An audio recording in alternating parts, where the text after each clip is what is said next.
En place désormais à notre rendez-vous hebdomadaire consacré à l'environnement. La Minute Verte, c'est le moment de retrouver Noémie Chétrit.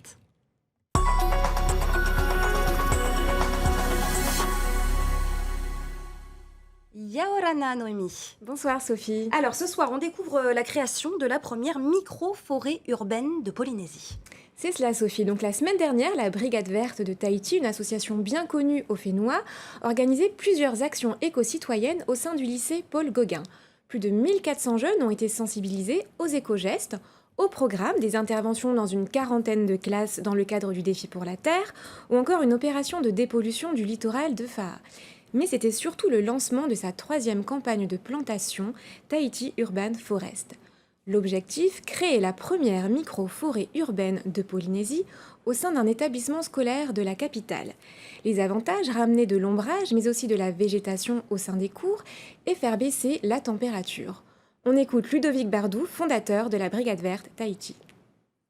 C'est une première en Polynésie, ça n'a jamais été fait, et on va surtout débétonner, dégoudronner une cour de récréation.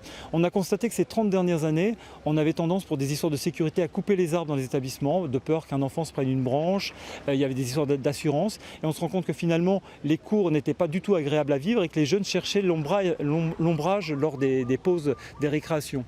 Donc l'idée aujourd'hui, c'est vraiment de ramener des îlots de végétaux dans les cours pour que les jeunes puissent se mettre à l'abri du soleil, mais c'est surtout des endroits où la température est moindre. On fait chuter la température de 0,5 à 2 degrés parfois, ce qui n'est pas négligeable. Et ce sont des véritables pièges à carbone. Alors maintenant, Noémie, on aimerait savoir quelles sont les particularités de cette micro-forêt urbaine. Alors la Brigade Verte est inspirée de la méthode de Miyawaki qui a déjà fait ses preuves dans le monde entier. Avec cette méthode de plantation, peu importe les conditions de sol ou de climat, il est possible de créer une micro-forêt urbaine magnifique, dense, plus riche en biodiversité, dans un petit espace et en un temps record, comme nous l'explique le fondateur de l'association. L'idée de la méthode Miyawaki, puisqu'on va utiliser la méthode d'un botaniste japonais, c'est de concentrer les arbres au mètre carré, on va mettre 2-3 arbres, ce qui est c'est peu courant finalement. Et on a constaté, Miyawaki a constaté, puisqu'il a planté plus de 2000 forêts urbaines, donc micro-forêts, ces arbres poussent en 20 ans au lieu de 200 ans. Donc c'est un gain de temps extraordinaire. Et donc ça va permettre notamment, là où nous nous trouvons aujourd'hui au lycée Paul Gauguin, de pouvoir avoir une forêt qui pousse relativement vite. Alors une quinzaine d'arbres ont été plantés donc à la place du goudron qui était là depuis plus de 40 ans. La terre qu'on y a trouvée d'ailleurs était parfaite.